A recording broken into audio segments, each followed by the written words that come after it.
No. Continue doing shit. I'm gonna sit next to you. I need my own ashtray though. Well, you have an ashtray. One here. Yeah. You gotta get the cats another little one of them things so you can have another table on the other side. On this side. Look at me. I'm crazy. Ready? Welcome to Yelling into the Void with Devin and Gabby. This episode is called Home, Mind, and Sustainability. Your home, your mind, and sustainability. So, we are going to talk about ways to regulate your home of clutter, your mind of electronics, and stretch your pantry staples and mental sustainability. So, I know you moved, and how's that been going for you? You've downsized a lot, though. I did get rid of a lot of stuff in moving and realized how much excessive shit I was holding on to for absolutely no fucking reason. Right? Yeah, just I think part of it for me was big to do with mental and not having a lot as a kid, for sure. Made me hold on to shit for my kids that they're probably never going to touch again. And I was like, wow, I'm not in my childhood and I'm not raising my kids in my childhood. So therefore, it helped me realize that I can start not holding on to everything. Like it helped me get past that. Yeah, like your kids, you moved around a lot. Yeah. So, you know what I mean? So keeping keepsakes or was very hard and limited and few. Yeah, or even just holding on to like hand-me-downs that were good and things like that. Like, oh, will I wear this again? And there was stuff that sat in my closet and was never worn. But I held it because I was like, well, what if? Instead of just being realistic. I just did that corner over there in my bedroom where I gather clothing and it's all clean. I've started a hamper now. It's if it doesn't fit, if I don't wear it, if it's something I put on, ugh, and why am I going to hang it back in my closet if I felt that way when I put it on this time? Yep. So, like, I've been putting all those clothes together to donate. Yeah. A couple people in the Facebook group were looking for, like, women's shelters and stuff. Or, like, all the grandma stuff, we are donating it to G's job at the nursing home. Like, giving it back to old people who might, a lot of them end up in there and they don't get stuff from their family, so you might as well give it to someone who might actually use it. Yeah, which is very beneficial for the community. All ages, from, my kids' children stuff to the elderly. I get them used stuff all the time. I tell their dad, I'm like, they go through it, they use it. Why am I going to go and buy them something brand new that they're going to burn through in a month and I'm going to have to buy them a new one? Right. My daughter wants a scooter. I'm not going to go buy her a brand new scooter. I'm going to go get her a gently used scooter that some kids are no longer using out of their garage. Why am I going to go spend $50 on something I can spend $5 on? She's going to be bored of it in a year anyway. Yeah, she's going to outgrow that. So, I mean, practical rules is just get rid of old stuff, The one that I've been using is,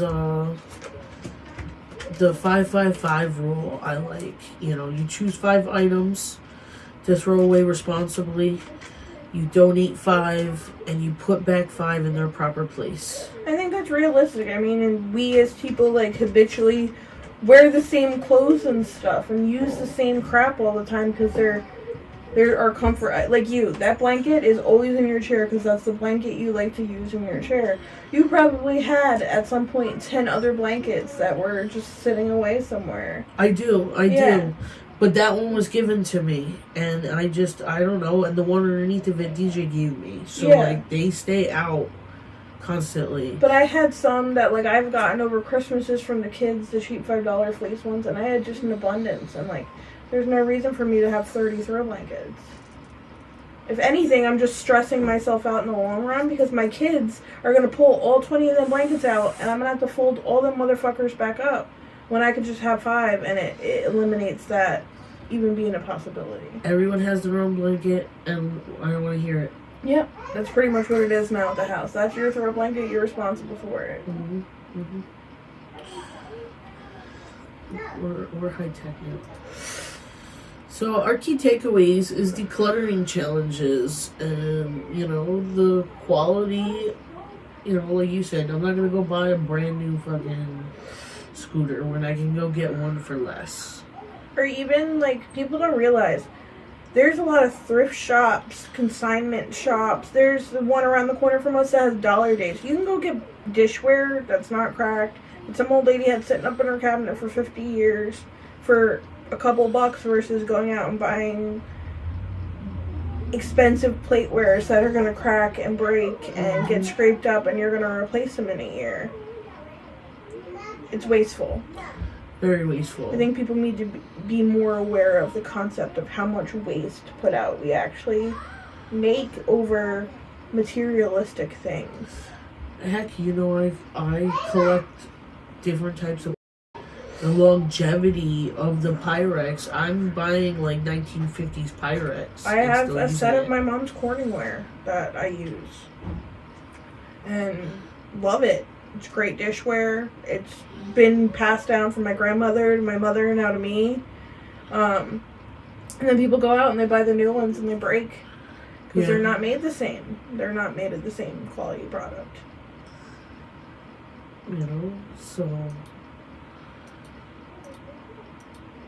So, with these things of getting rid of things of unnecessity in your homes, I think that also plays into your mental, because people don't realize how much, not necessarily hoarding, but holding on to unnecessary stuff and having bulk things laying around in piles, what that can actually do to your mindset.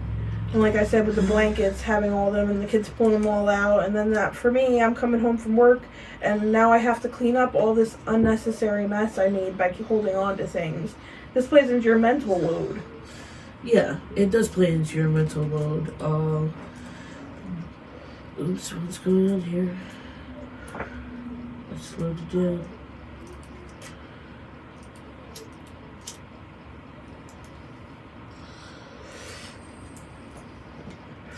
So we were talking about our mind. I don't know what I did to this thing. So, another thing that we can do for our minds, getting on the sustainability, taking on your home, is taking on your mind. We have so much digital presence taking up, even this, the podcast, takes up, your mind. And it's okay to put some of that to the side sometimes. People were going back to more simpler ways, like you said. Your kids didn't grow up in the same era as us. No. So what I'm getting at is that, like, people are doing Polaroid pictures. Yeah. Because and going back to getting photos printed out and making photo albums for their children, because we live in an analog world. I actually seen this great company, and I was talking to my mom about it. They have this thing where you can save like all your pictures into it, and then get a book printed with the pictures. And you could also do it with like your kids' schoolwork, because they send home so much crap, and I ideally probably only keep like the projects and stuff or awards they might get, but you hold on to this stuff, and over time, you have 3 kids, they go through 12 years of school, you're going to have some fucking boxes of schoolwork. You are. You really are.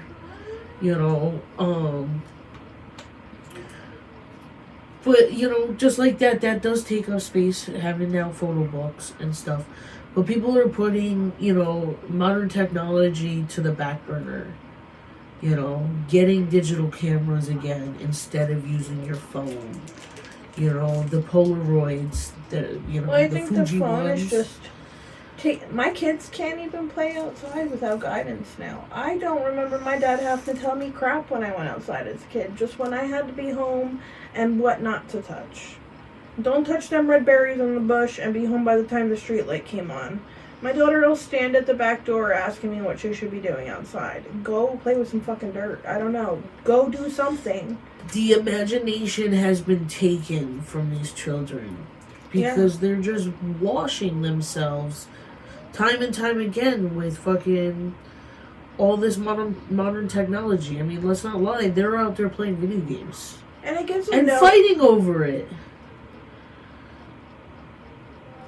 And there's no ethic in it either, because I've been trying to get my kids to do more chores because they're under the impression that everything should be given to them, kind of. And not that I've told them that or they've been made to think that way, but they just haven't had much responsibility and they get all the things they want. Mm-hmm. Mm-hmm. So I've been trying to, work little chores in with them, picking up garbage around the house, or, they put their dishes in the sink. I tried to have them help me rake the other day, and it was a nightmare. I swear I had to go inside 5-6 times to get them back outside because they just wanted to watch TV. And that's when I, really was like, wow, this is a problem. You guys cannot be like this. And now it's more, okay, well, you're home from school. I don't want the TV on. Go outside and play. Oh, you're home from school? Okay, well, we have some library books in the other room. Have a snack and then go read your book for a little bit. Right? Like, that's, the detoxing of our kids back, a lot of us have it's society, though. And that has pushed this, almost agenda. That these normal things that we did as children is now made to think it's a punishment because they're so used to being in front of a screen and having everything given to them and everything being easy. And I think in the long run that affects them as people in society, as adults, because they have expectations of things to be given to them and that things aren't to be worked for. Right? I don't know what I did with my nails. I don't even think my kids would know what a regular camera, the disposables we used to buy. No. They would look at it. They don't even know what a VHS is. My kids might not know that. Only because for a while we did have one. For a while, me and my kid's father were having an issue with a cable company that was charging outrageous prices for stupid. We were paying $300 for cable and basic ass Wi-Fi, and I got to a point where I was like, I'm done. Cancel it. That's and why we'll watch movies until the Fire Stick became a thing. But so for a while, my kids did. We had a whole bookshelf of DVDs and VHS tapes, and it was just a circulation of that. And I agree that we should get back to that. Right? I remember watching the Orange Rugrats VHS. That was one that stayed on repeat. That was a good one. I really liked Thumbelina was a big one with G, and Land Before Time was a big one in our house. That was my brother's. Land Before Time. And what is it? The Little Toaster. I do remember Brave Little Toaster. And the Iron Giant was another good one. Oh, the Iron Giant, yeah. And then, in 97, when Princess came out, my parents got that on VHS. Yeah? I didn't realize that was that old of a movie. Yeah. That's how long I've been, in love with Princess Mononoke, is since 97. Another good, Fern Gully was another good one. Yes, all of the Fern Gullies were good. I really liked the Rescuers. Brian loves the Rescuers. The Down Under. Fern Gully was my favorite. I still to this day can word for word do the baddie rap. Anastasia, that was a great one. She was big into the princess movies. I was a big Peter Pan girl. Not in all of them, but you give me Anastasia, and that was cool. Because you had, what's his name? I just seen a thing about him the other day, too. Or our favorite Fox and the Hound. Oh, don't get me crying. Jesus. We're gonna put down below your favorite when you were a kid. Yeah, we are. Drop your faves.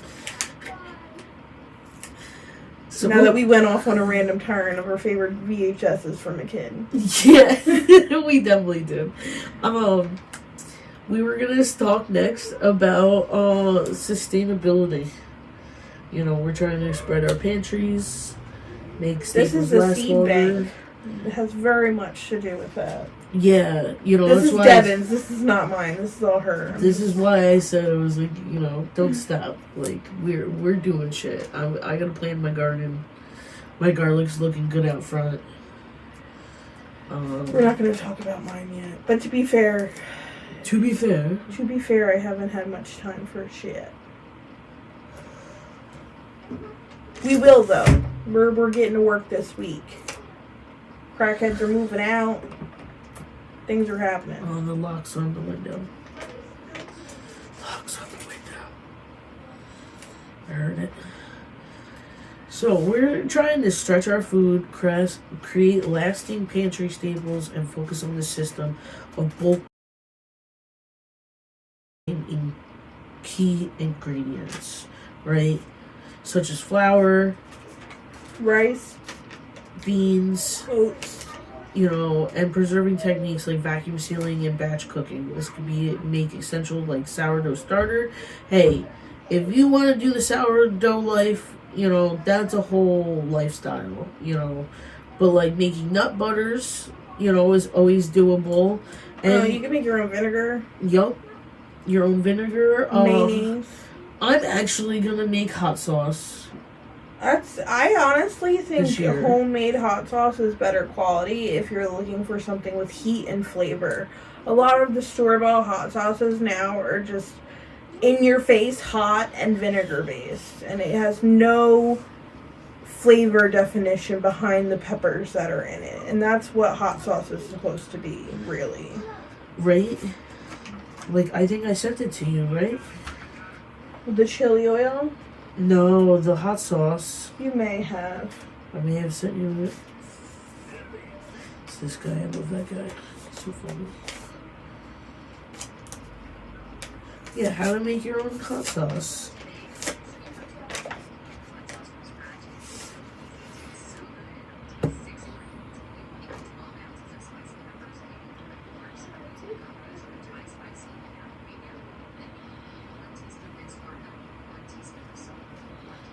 This is wild. I've never seen seeds come like this. Yeah, it's seed tape. See, you learn something new every day. I was like, what in the Sam hell is this? It's easier. It's easier to plant carrots that way. It's actually that, and you can also do is you take cornstarch and some water and you make it pretty thick, but like enough that it, like a more thicker gravy, like diner gravy, right? You know what I'm talking about. And then you throw in your carrot seeds after it cools. And then you put it in a piping bag and you pipe it into your rows. Oh, I think I did see something like that. I've also seen them snail rolls they've been doing too. Yep. Definitely. There's lots of options for planting. I mean, has anything really like stood out to you? This is the Purple Sun hybrid carrot. Oh, they're delicious. Cool. So are the dragon carrots. And like we were talking about this corn before. Here, show them the difference. Yeah, here you go. I don't drop.